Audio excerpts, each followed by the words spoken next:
Hello friends, ఈరోజు వీడియోలో Sankranti special అరిసెల recipe చూపిస్తాను. చాలా మెత్తగా వస్తాయి. చిన్న చిన్న టిప్స్ పాటించి చేస్తే మనకి చాలా పర్ఫెక్ట్గా అరిసెలు కుదురుతాయి. మీరు ఫస్ట్ టైం చేస్తున్నా కూడా ఎలాంటి డౌట్ లేకుండా తయారు చేసుకోవచ్చు. చూడండి, బూరెల్లాగా పొంగుతున్నాయి కదా. వీడియో చూసి నేను చెప్పే టిప్స్తో ఒక్కసారి ట్రై చేసి చూడండి.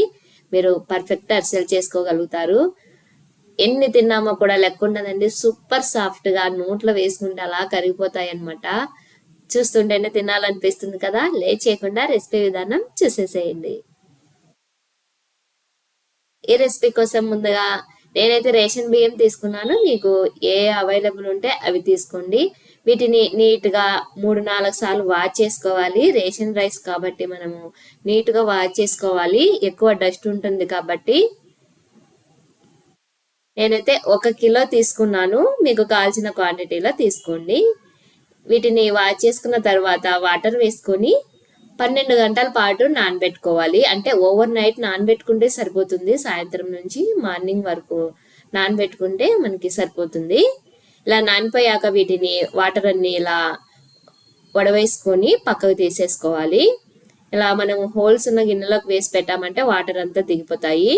తర్వాత ఒక బాక్స్ లెక్ వేసేసుకొని పిండి పట్టించుకోవాలి. మనకి మిక్సీకి వేస్తే అంత మెత్తగా పొంగవండి. మనము మర్రకి పట్టిస్తేనే చాలా బాగా వస్తాయి. ఈ బియ్యం వాటర్ వంపేసిన తర్వాత వెంటనే మనం పిండి మర్ర పట్టించుకోవాలి. లేదంటే బియ్యం ఆరిపోయి పిండి కూడా మనకి ఆరిపోతుంది అనమాట. ఇలా వెంటనే పిండి పట్టించుకొని తెచ్చుకొని బాక్స్లో ఇలా చేతితో ప్రెస్ చేసి పెట్టుకున్నామంటే కొంచెం ఆరిపోకుండా తడిగా ఉంటుంది పిండి. ఇది జల్లించాల్సిన అవసరం కూడా ఉండదు, మెత్తగా పడతారు కాబట్టి. ఈ పిండిని పక్కన పెట్టుకొని ఇప్పుడు పాకం ప్రాసెస్ చూద్దాము.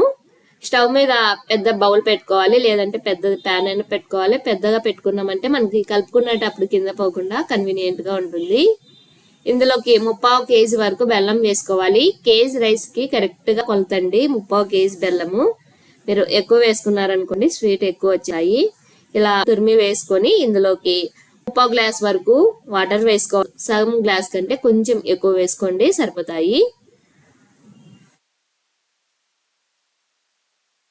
అరిసెలు మెత్తగా ఉండాలంటే పాకం మీదనే డిపెండ్ అయి ఉంటుంది. మనకి పాకం పర్ఫెక్ట్ గా పట్టుకున్నామంటే మెత్తగా చాలా బాగుంటాయి అరిసెలు.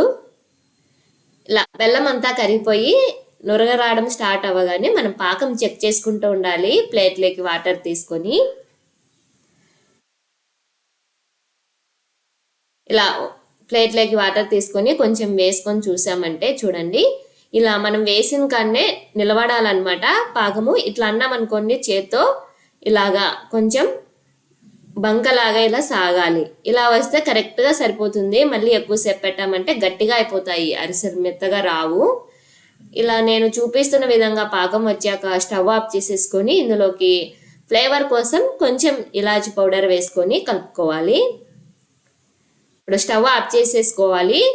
తర్వాత ముందుగా మనం ప్రిపేర్ చేసుకున్న పిండిని కొద్దిగా వేసుకుంటూ ఇలా కలుపుకుంటూ ఉండాలి.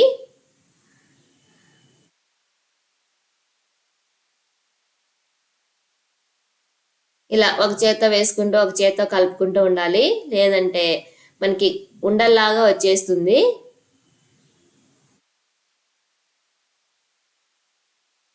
ఇలా మనం తీసుకున్న పిండి అంతా ఇందులోకి వేసేసుకొని కలుపుకోవాలి. ఇలా పిండి అంతా వేసేసుకున్నాను. చూడండి, మనకి పాకం కరెక్ట్గా సరిపోయింది. ఇలా రావాలి. ఇలా బాగా కలిపేసుకున్నాక మనకి ఏదైనా పాల ప్యాకెట్ కవర్ కానీ నూనె ప్యాకెట్ కవర్ కానీ లేదంటే తమలపాకున్నా సరిపోతుంది. తడి చేసుకొని పక్కన పెట్టుకోండి.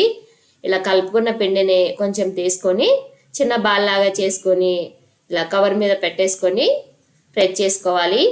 మరీ పల్చగా ప్రెస్ చేసుకోకూడదు, మరీ మందంగా ప్రెస్ చేసుకోకూడదు. ఇలా మీడియంగా ప్రెస్ చేసేసుకొని డీప్ ఫ్రై కోసం ఆయిల్ బాగా హీట్ చేసుకోవాలి. హీట్ అయ్యాక ఇలా వేసేసుకోవాలి. ఇది పొంగి పైకి వచ్చిన తర్వాత మాత్రమే ఇంకోటి వేసుకోవాలి.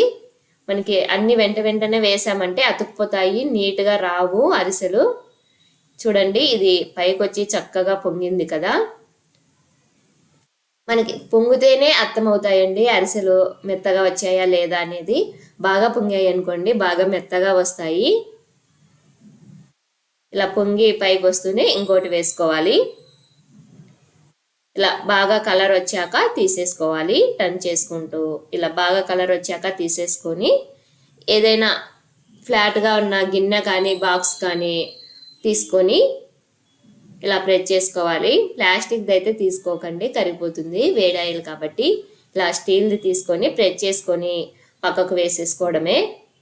ఇలాగే అన్నింటిని కూడా వేసేసుకోవాలి.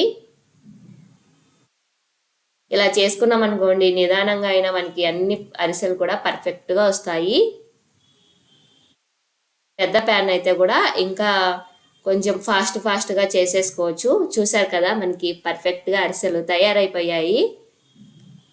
చూస్తుంటేనే తినాలనిపిస్తుంది కదా. నేను చెప్పిన టిప్స్తో ఒక్కసారి ట్రై చేసి చూడండి. ఎలా చేయో మీ ఫీడ్బ్యాక్ని నాకు కామెంట్లో చెప్పండి.